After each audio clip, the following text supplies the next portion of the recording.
Welcome to a very special edition of Biscuits and Jam from Southern Living. I'm Sid Evans, Editor-in-Chief of Southern Living magazine. Today's guest came from humble beginnings, but now she's known as country music royalty. And for the better part of her 60-plus years in the music industry, she's always dressed for the occasion. I never had clothes like that before, you know. Now that I can afford them, you bet I'll wear them. And everybody talks about me wearing them. Is she going to wear them big old gowns again? You damn right I'm going to wear them big gowns. I love them. Nominated for 18 Grammys over her career and inducted into the Country Music Hall of Fame in 1988, Loretta Lynn is the most awarded female country artist of all time. Born and raised in Butcher Holler, Kentucky, and a songwriter since childhood, her hits like Fist City and You Ain't Woman Enough have become anthems for every generation that's followed. Her new album, Still Woman Enough, Loretta's 50th studio record overall, finds this queen of country duetting with some lifetime friends and fellow stars like Tanya Tucker, Carrie Underwood, Reba McEntire, and Margot Price.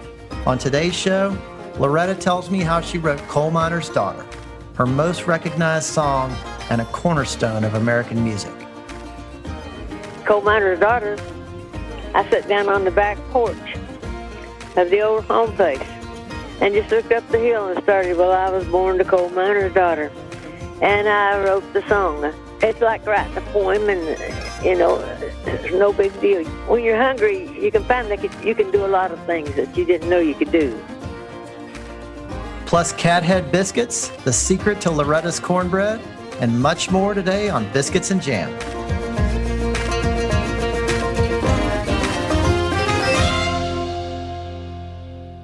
Well, Loretta Lynn, it is an honor to have you on Biscuits and Jam. I love biscuits and blackberry jam. Well, who doesn't? I think everybody does. Well, this is a Southern Living podcast, so of course I want to ask you about cooking. And I wondered, did your mom teach you how to cook? Well, Mommy did the best she could with what she had. She didn't have much. She taught me how to cook beans and fry potatoes. What were some of her specialties? Anything Mommy fixed was good. I just loved her cooking. Well, whatever she made, she must have made a lot of it with 8 kids. 8 kids and 10 with her and Daddy, you know. Right. Oh, the table was full. But nobody made a move. Nobody talked. Daddy laid down the law at the table, you know. And Jay Lee, he was a little tiny thing when he was a baby. And so Daddy always had him in his lap. At the table, Daddy fed him, you know. So Daddy had him in his lap, feeding him. And he said he wanted some bean soup. So Daddy was giving him some bean soup in his plate. I'll never forget this. And one bean fell off into the plate. And Daddy said, oh, my God. And Jay Lee said, oh, that's all right, Daddy. Maybe one bean won't matter. Well, you wrote a book called You're Cooking It Country. And you said in that book, I'm not a pretty cook, but my cooking tastes better than it looks. Is that still true? That's right. I'm not a pretty cook. I just cook. Well, your daughter, Patsy, once said that some of your best creations come from your mistakes. Oh, mercy. Well, I didn't make too many mistakes because I didn't have the food to do that with. Right. Didn't dare make mistakes. Well, baking has always been a part of your story, and you met your husband through a pie contest. Is that right? Yeah, that's right. But baking cornbread was one of my favorite things. What's the secret to a good cornbread? Cornmeal. And Crisco, I imagine you used to be a spokeswoman for Crisco for a long time. Right on. What are some other things you love to bake? Everything there is to bake. I did it, you know.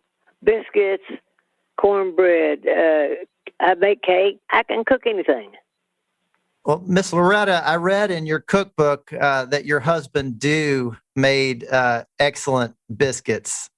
Was he a good cook? Dew was a better cook than I was. He was a great cook. The babies always wanted him to make the biscuits for him because he called them cathead biscuits. Don't ask me why he did that, because they were just biscuits. But he called them cathead biscuits, and they loved them. Well, I'm guessing they were pretty big if they were cathead biscuits. Did he like to make them big? And he made a pretty big biscuit. Made them bigger than I did.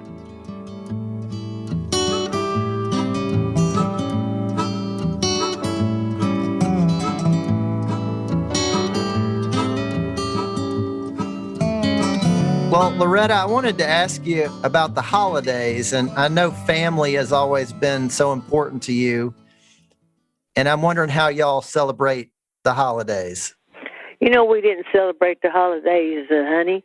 We didn't have a lot of food, and we didn't have enough food to try to celebrate things, you know. We just cooked what we had and was happy to get to what we had. And that's the way it was. And when you celebrate the holidays now, how do you like to do that? Do y'all sing when y'all get together for Christmas? Oh, yeah, we'll sing. Not at the table, though. We're very quiet at the table. But when dinner's over with, we do what we want to. We sing. We have a good time. Is there a favorite song that y'all like to sing together around Christmas time? I once heard you say that you loved White Christmas. Oh, I do. I love Ben Cosby singing White Christmas. I loved him. And he was a great singer. We would have a good time singing, and we made merry the best way we could.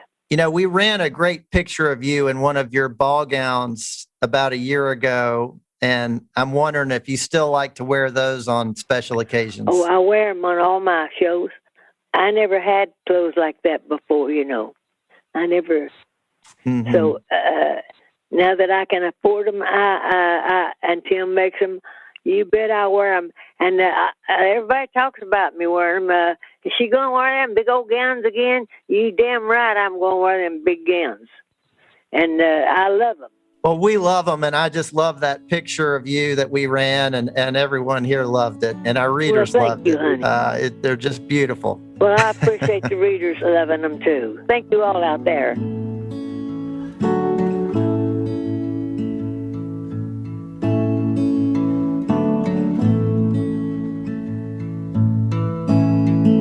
Well, I want to ask you about songwriting.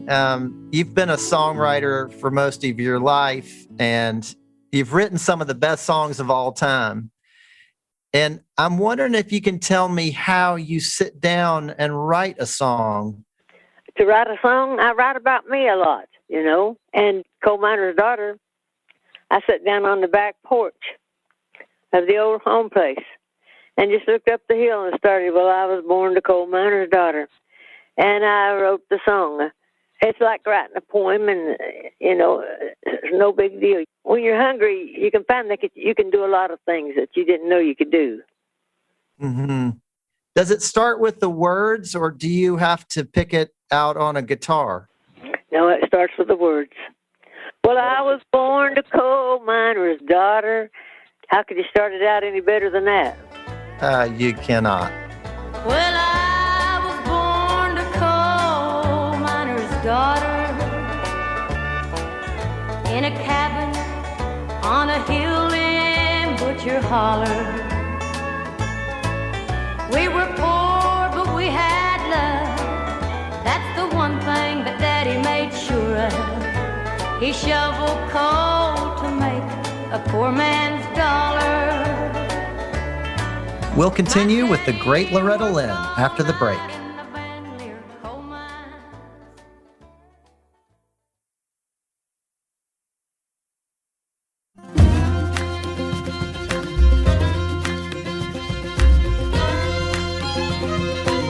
Welcome back to Biscuits and Jam from Southern Living.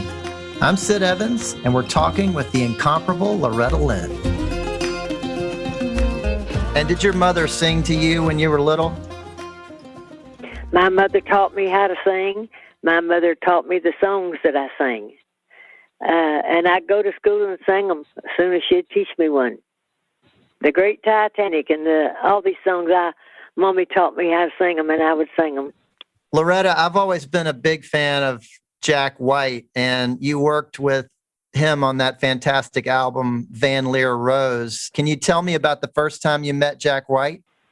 It seems like I've known him all my life, but I've not, But me and Jack really work good together. I love Jack White.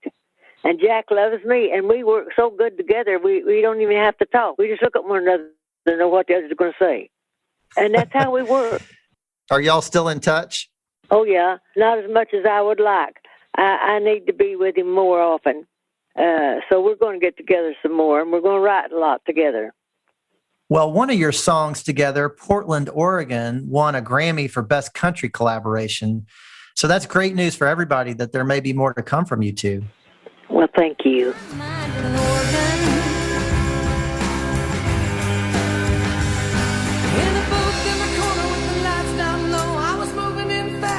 Taking it slow.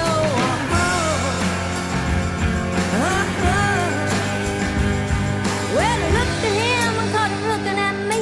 I knew right then we were playing free in Oregon.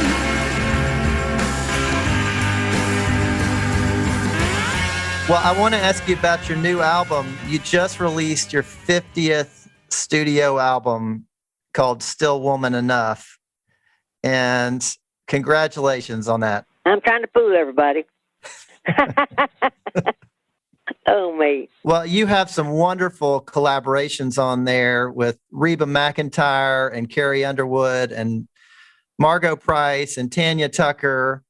Why did you want to bring in so many voices on this album? Well, these are all my girlfriends, and I love them all. I love these girls. And if they ever need me for anything, all they have to do is holler. And because that's all I had to do, And I love these girls. I love them with all my heart. What did some of them say when you asked them if they would be on your album? They never turned me down. They just said yes. And that. So it was great. It was great. I know they were very honored to get that phone call. Well, they worked hard, and I sure appreciate that, and I love them, everyone. I'll do anything for them that they need me to do, so all they have to do is holler at me. I want to ask you about a song called One's on the Way that you did with Margot Price. And it sounds like a really sweet song, but it's also kind of got an edge to it. And I'm wondering, why did you want to bring this song back right now? Oh, it's always a good one, ain't it? It sure is. Somebody's got one on the way all the time. Well, you had 7 brothers and sisters, so your mom had one on the way for a long time. She had 8 kids. I mean, she was the best mother in the world. Loretta, could you just sing a little verse of that song, One's on the Way? They say to have her hair done, Liz flies all the way to France. And somebody's in the discotheque doing it. Jackie's in the discotheque doing a brand new dance. And the White House social season should be glittering and gay. But here in Topeka, the rain is a-falling. The faucet is a-dripping and the kids are a-bawling. One of them is toddling and one is squalling and one's on the way. I'm glad the Rockwell Wells just signed $1 million pact. Debbie's out in Vegas working up a brand new act. While the TV's showing newlyweds, a real fun game to play.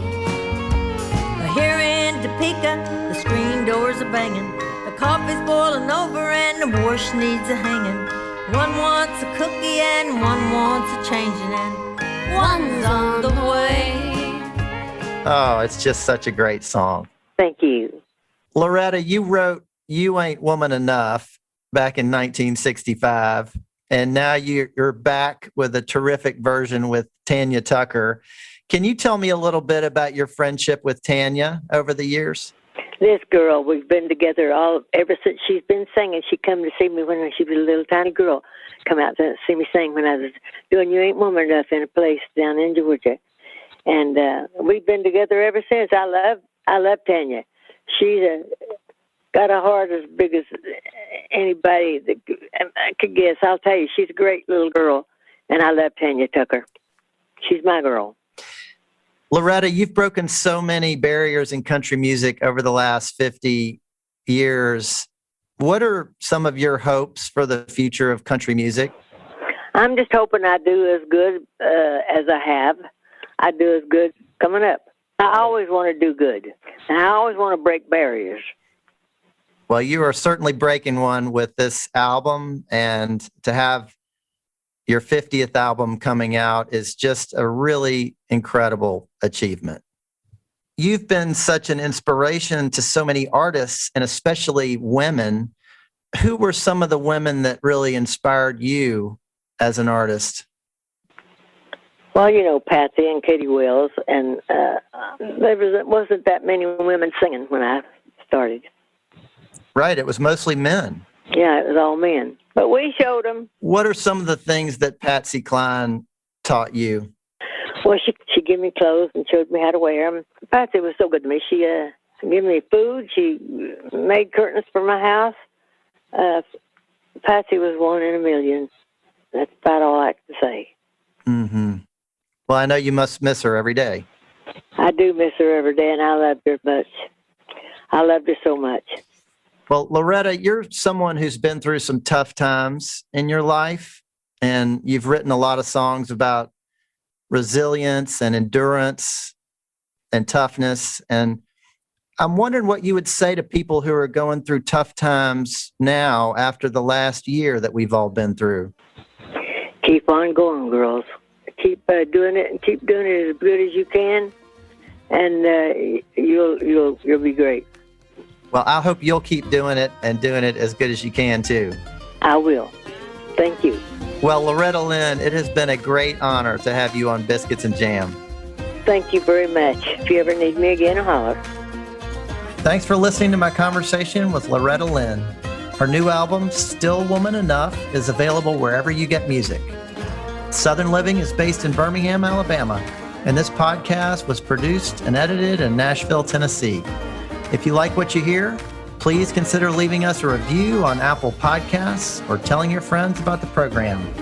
You can find us online at southernliving.com and subscribe to our print publication by searching for Southern Living at www.magazine.store. Biscuits and Jam is produced by Heather Morgan-Schott, Chrissy Tiglius, and me, Sid Evans, for Southern Living. Thanks also to Ann Kane, Danielle Roth, Erica Wong, Jim Hankey, Matt Sav, and Rachel King at Pod People. We'll see you here next week for more Biscuits and Jam.